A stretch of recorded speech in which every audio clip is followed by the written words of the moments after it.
Bienvenidos a un nuevo vídeo, yo soy José, encantado, y hoy me gustaría contarte los 5 libros de desarrollo personal que más me han gustado en los últimos tiempos. Y para empezar me gustaría decir lo que para mí es desarrollo personal, que no es tener un ático en Nueva York o un Ferrari, que ojo, al que le guste esto pues adelante, sino en este caso libros de desarrollo personal que a mí me han aportado una serie de herramientas y de consejos para conocerme más a mí mismo y para mejorar mi vida.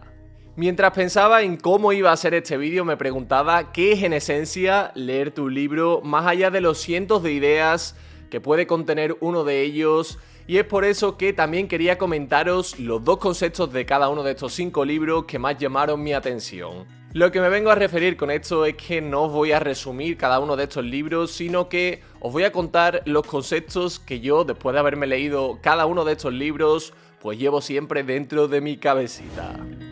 El primer libro del que quería hablaros se trata de todo un clásico que en mi opinión debería de leerse en colegios e institutos. Se trata de Controle su destino de Tony Robbins, que aquí lo tengo en este caso en turco, ya que como muchos sabéis estoy viviendo ahora mismo en Estambul y se lo he recomendado a mi novia y a otros amigos. Yo en mi caso lo tengo tanto en físico, que lo tengo en España, como en digital, que lo llevo siempre conmigo, y se trata de un libro perfecto para hacer un viaje a tu interior y conocerte mucho más a ti mismo, conocer todas tus creencias y ponerlas en duda. De hecho, los 2 conceptos que más llamaron mi atención en este libro es que asociamos todo o a dolor o a placer. Y os explico. No sé si sabéis que la gente que sus padres fuman tienen como que 3 o 4 veces más probabilidades de que ellos fumen. Básicamente porque si tú asocias que fumar es algo familiar, algo positivo, pues luego te va a costar menos trabajo encenderte un cigarrillo y ser fumador. Por otra parte, pasa esto mucho con los deportistas, que hasta que no asocian el deporte al placer, pues no se convierten realmente en un deportista, ya que la gente asocia el deporte a dolor, a esfuerzo, y hasta que no se ven resultados, hasta que no se tiene un feedback positivo, pues es muy difícil asociar el deporte con el placer, cuando normalmente lo asociamos con el dolor. O sea, básicamente tenemos que intentar hackear el sistema para asociar las cosas con placer, las cosas buenas con placer y las cosas malas con dolor, y no al contrario, porque muchas veces, como ya os digo, pues asociamos cosas malas al placer y cosas buenas al dolor. Otro de los conceptos que a mí me hizo mucha gracia y que voy a recordar siempre es cuidar el vocabulario que tenemos con nosotros mismos. Y en el libro hay una anécdota que no sé si era exactamente así, pero Tony Robbins nos proponía que cuidemos mucho el lenguaje y el vocabulario y que tengamos muchos rangos de palabras para definir las situaciones. O sea, que si algo es bueno, pues tengamos una serie de palabras para definir cuán bueno es. Por ejemplo, no es lo mismo que te asciendan en el trabajo a que te toque un huevo con 2 yemas. Pues puedes definir una cosa como buena y la otra como excelente, y deberías de tener un rango de palabras bastante grande para definir las cosas. De hecho, el ejemplo que él ponía, que es muy gracioso, es que cuando lleguemos a casa de trabajar o cuando terminemos un trabajo, no nos sentemos y nos digamos a nosotros mismos estoy muerto, porque esto mismo va a influir negativamente en tu estado de ánimo y realmente te vas a sentir mucho peor. Proponía una cosa que era muy graciosa, que es decir estoy alicaído. Imagínate llegando de trabajar o terminando cualquier trabajo y diciéndote a ti mismo, oh, estoy alicaído. Cuanto menos es una situación graciosa, porque tú a ti mismo te dirías te sentirías un poco tonto, ¿no? Pero es bastante gracioso y yo creo que en el fondo pues te sentirías menos muerto que si te dices me siento muerto, ¿no? No sé si me he explicado bien. El siguiente libro viene de la mano de Jordan Peterson, un escritor que a mí me encanta, muy polémico este hombre, pero la verdad es que es un maestro tanto de la comunicación como de la psicología. Es muy famoso en internet por haber tenido charlas de economía liberal y dando una serie de argumentos que la verdad que son la hostia. Y como ya os digo, comunicativamente es un crack. Y de hecho, una de sus mejores obras es este libro llamado 12 reglas para vivir. De hecho, en el propio libro pone el pensador más polémico e influyente de nuestros tiempos.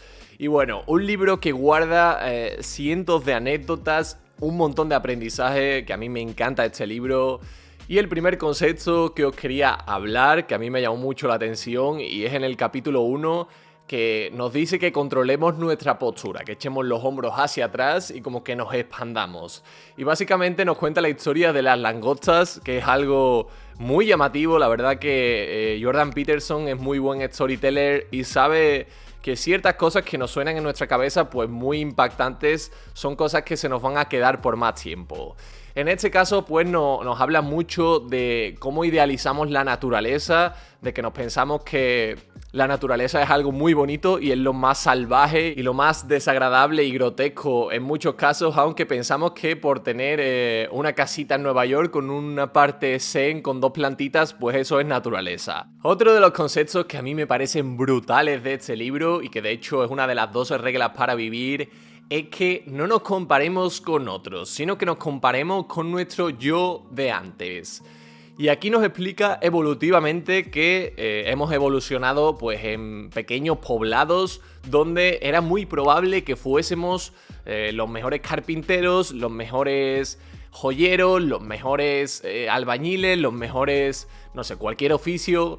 Y a día de hoy es muy difícil que en este mundo tan globalizado y con internet pues seamos la persona más guapa del mundo o más fuerte del mundo. Lo cual esto tenía antiguamente bastante sentido, porque si tú eras el mejor en algo, pues esto te ponía en una postura, en una jerarquía superior de que tú por lo menos en algo eras el mejor. Entonces, pues tenía mucho más sentido que nos comparásemos con otros y dijésemos, somos el mejor en esto. Pero a día de hoy ha cambiado todo tanto que no deberíamos de compararnos con los demás, porque siempre va a haber alguien mejor que nosotros y esto pues nos puede hacer mucho daño, dependiendo de lo desarrollado que estés a nivel personal. Por tanto, aquí lo interesante sería compararte con tu yo de ayer, y mañana te comparas con tu yo de hoy, y pasado mañana te comparas con tu yo de mañana. Así puedes un poco hackear el sistema y saber que estás creciendo y no tener que llegar a ser el mejor del mundo, porque lo más probable es que no puedas hacerlo. Vamos con el siguiente libro, nuevamente de uno de mis escritores favoritos, del que lo leo casi todo. Se trata de Outliers, que nuevamente podéis ver que está en turco, ya que es un libro que estoy haciendo famoso entre todo mi entorno aquí. Se trata de un libro que a mí personalmente me encanta, ya que es bastante escéptico ante lo que es el desarrollo personal como tal. Nos explica cosas como que, por ejemplo, la gente que nace en enero es más probable que tenga éxito, sobre todo en lo deportivo, que la gente que nace en diciembre. Nos explica por qué el cultivo de arroz ha hecho que los asiáticos sean más disciplinados que los occidentales. Te explica por qué es más probable que haya un accidente de avión en Colombia que, por ejemplo, en Estados Unidos. Y bueno, es un libro cargado de investigaciones y de un montón de cosas que a mí personalmente me parece imprescindible.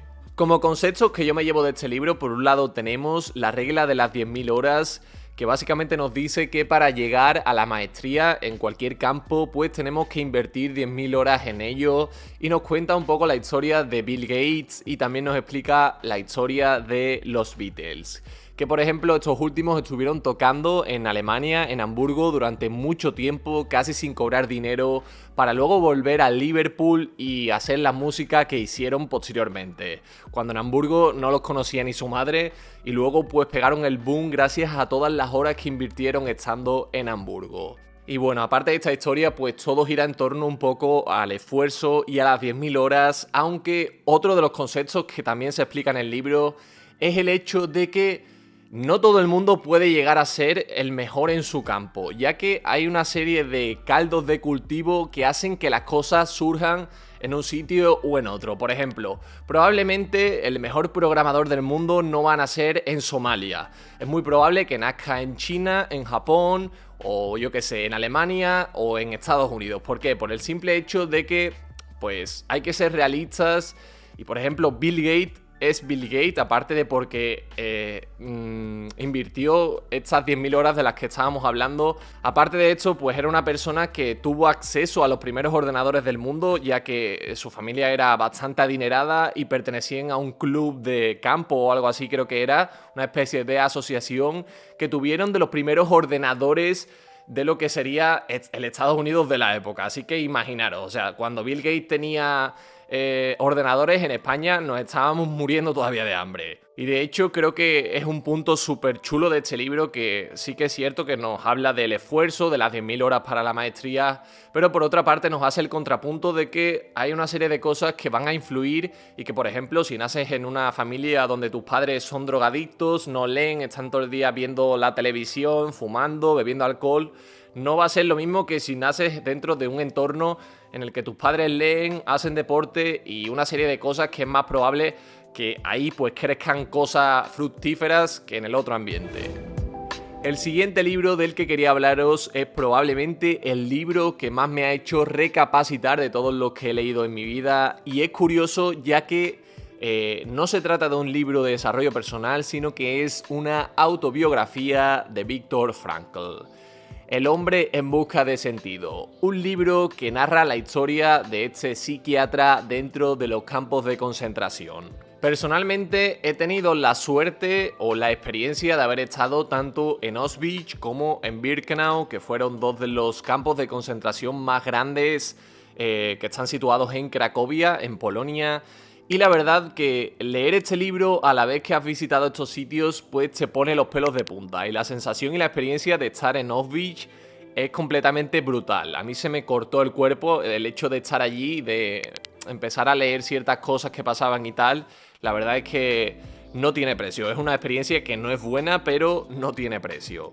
Como consejos que yo me llevo de este libro, que la verdad es que son muchos, yo diría que uno de ellos es el aprender a no quejarme, ya que normalmente estamos acostumbrados a quejarnos por tonterías, y cuando te lees este libro es como que te pegas una buena temporada minimizando tus problemas, ya que en el fondo son problemas minúsculos, nos solemos quejar muchas veces por tonterías, y cuando lees este libro es como que te pones un poco en perspectiva con los problemas y dices, hostia, la de gente que ha habido que han pasado por situaciones súper catastróficas y súper putas, y tú vives una vida súper sencilla como para quejarte por ciertas cosas cuando esta gente pues se moría, mataban a sus hijos, mataban a su mujer. Y bueno, la verdad es que es un tema que yo creo que está bien leer de vez en cuando, porque, como ya os digo, pues nos ponen en una posición de sentirnos muy afortunados de vivir en esta época, por mucho que tengamos pandemia y tal, pero si nos comparamos con la gente que estuvo en Auschwitz, pues somos personas que tenemos muchísima suerte. Otro de los conceptos de este libro, y que siempre voy a recordar, es uno un poco más espiritual, podríamos decir, y es el hecho de que siempre en nuestra mente vamos a ser libres.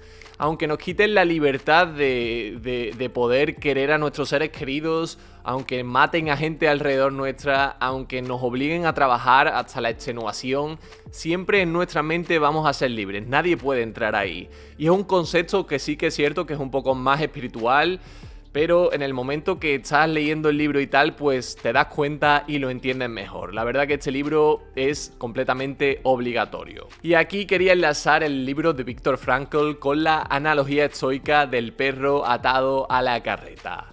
Había una carreta llevada por 2 caballos, animales mucho más fuertes que el perro, y el perro que estaba atado mediante una correa al carro. El perro tenía 2 opciones. Por una parte, pues caminar junto a los caballos y disfrutar del camino, y por otra parte, el perro podía resignarse y clavar sus patas. Haga lo que haga el perro, el destino será el mismo, ya que los caballos son mucho más fuertes, y si el perro coge la primera opción y sigue el camino, pues va a poder disfrutar y va a poder fluir y fijarse en el paisaje y tal, pero si el perro decide clavar sus patas, pues se va a frustrar, va a arrastrar su cuerpo y al fin y al cabo pues no le va a servir para nada, ya que el carro va a seguir moviéndose. Y por último me gustaría hablar de uno de los libros que más he disfrutado y más me han gustado de los últimos que he leído. Se trata de este libro llamado Invicto, de Marcos Vázquez, un autor, un escritor en este caso español, que es muy conocido, ya que también tiene un podcast llamado Fitness Revolucionario, en el que habla de salud, deporte, bienestar y estilo de vida, y también de estoicismo. Y creo que con este libro de Invicto ha conseguido digerir toda la filosofía estoica, de una forma muy práctica y muy sencilla, ya que habitualmente los libros de estoicismo son bastante difíciles de leer y algunos no vienen del todo bien traducidos y no son fáciles de llevar a la práctica. Pero creo que Marcos Vázquez lo ha hecho genial con este libro llamado Invicto. Como conceptos de este libro, pues me llevo por una parte el concepto estoicista de que el obstáculo es el camino y el obstáculo es lo que nos hace aprender.